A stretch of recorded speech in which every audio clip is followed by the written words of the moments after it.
watch guy, we gotta talk about that, because that's sick. Who makes that? Hublot. Really cool. Gotta love the Hublots. Love it. Someone told me they're depreciating at the moment, though, which that's just not good for me when I've just bought one. They're depreciating? Apparently, they don't tend to hold their value like some like other watches do. Here's the thing, though. Nothing is really going to depreciate if you're wearing it, because you could just sell it, sign it. Just the fact that you're wearing that watch on eBay skyrockets.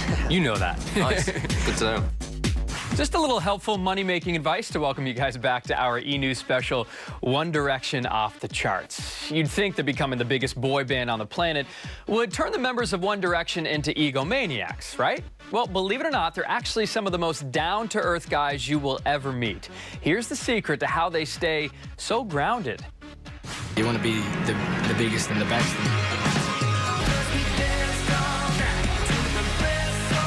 To come here and have the success that we've had, it's amazing. With thousands of adoring fans and millions in sales, you would think the attention One Direction gets would go to their heads. But when we sat down with the boy band to get their take on fame, they showed us they're as humble as ever. Wait just a minute.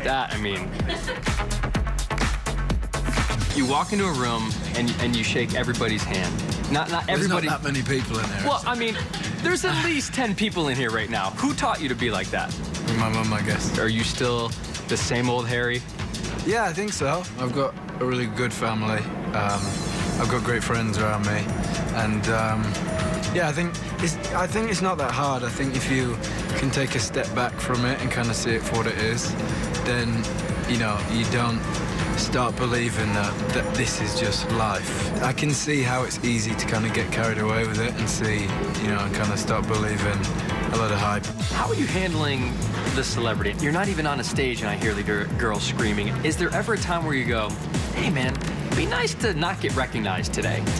Yeah, you do get those days, but you've got to kind of look around and think about how great it is what we're doing, and and how much we enjoy it. Do you miss the anonymity, though? Do you ever wish you could go back just for a couple of days and play to a crowd of 10 people? No, to be fair, I love it. I can't believe, we're about to, step foot on our stadium tour next year and stuff, and that's so crazy. Like, we drove past Wembley, which is like our biggest stadium in our country, the other day, knowing that we've sold it out 3 times. It's just like, you'd never, ever have expected that to happen. Like, you'd expect to play some shows here and there, but not like a 90,000 strong stadium. It's just crazy. Have you ever been in a room with a celebrity, maybe you're friends with a celebrity, and you say to yourself after the fact, holy cow, like, we're boys now. I have his number, I have her number. Yeah, there is times where it's just a bit surreal even to be just sat in a room with this, the sort of people that you've seen on TV growing up. Like, I remember thinking about the VMAs and where we were sat at the VMAs, like Rihanna was sat in front of us and like we had Wiz Khalifa sat behind us, and we were just a bit like, wow, this is crazy. But yeah, that never really sinks in either. You always kind of feel like the new kids and you're like, okay, we'll just sit here, Rihanna's over there. When you get in a position like this, people begin to change a little bit. Yeah. What do you think is keeping the group grounded? Well, I just don't think that we really know what's happened, to be fair, and we kind of just take each day as it comes. Another thing that helps is I think when you're traveling around and you meet a lot of people who are successful and stuff, I think you see people who aren't very nice. And I think when you see someone who's like that, it's so unattractive that it kind of makes you go, wow, that's not who I want to be at all. So I think that helps too. Other celebrities who aren't very nice?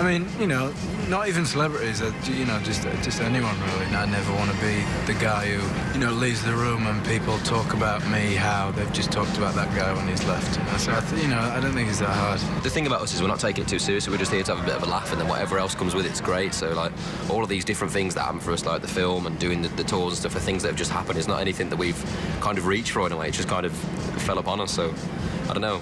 I don't think we really know what's going on, to be honest with you, most days. Well, one thing that helps keep them humble is their girlfriends. The guys opened up to me about their better halves. Plus, one member talks about why it's so difficult to find love. I do try to impress her still. Like, I do try to do a bit of exercise. Keeping it tight for his future wife. Zayn Malik popped the question to singer Perry Edwards back in August, and he wants to look just as good as her when they eventually walk down the aisle. I don't want to completely let myself go. Is there any time to even start planning the wedding? Yeah, well, maybe when I get my time off, we can start talking about that, but we haven't really started planning anything yet, so that's all exciting, and we've got that to look forward to. That'll be cool. Everyone's buzzing about Harry Styles' relationship status, too. No stranger to a Hollywood romance, the singer has been spotted a few times with Kendall Jenner. I've seen how you get followed. Girls everywhere screaming, yelling. How do you weed out those intentions and find someone who's gonna like you for you? I think you just know. I think it's one of them things where, you know, if you meet someone who, you know, likes you just because it's you and not because, you know, you have stuff. In the past, he's been linked to Taylor Swift and supermodel Cara Delevingne, and it's easy to see why the ladies dig him. I just like nice people. I don't know. I think you can just tell. Usually, you know, you usually meet people through like friends. No Brasek? You don't talk about it. You never know. You never know. For Louis, he's been dating his girl Eleanor Calder for around 2 years now. For your girlfriend specifically, how does she handle your diehard One Direction fans when they see her, when they tweet her at concerts? Because that's tough to deal with, I can imagine. Yeah, I suppose it is tough to deal with, but, you know, she's a great girl and she gets it, so... That's all that matters then, right? Yeah, exactly. I think it upsets me a lot more when I read things about her. Stuff out there you just don't want to see. Life in the spotlight is a bit tougher on Liam and his girlfriend, Sophia Smith. I wonder how it is for your girlfriend. How does she handle your very serious, intense One Direction fans? I don't know, sometimes I think it's kind of hard for her. I think that lately, for me, Twitter's been a bit twisted sometimes and some horrible things get said. Like, I had somebody on there the other day who was pretending to be her that had tweeted that my mum had died, which is just weird. Where do they come up with this? I don't think she really looks at it too much, to be fair, because, well, I kind of told her not to anyway.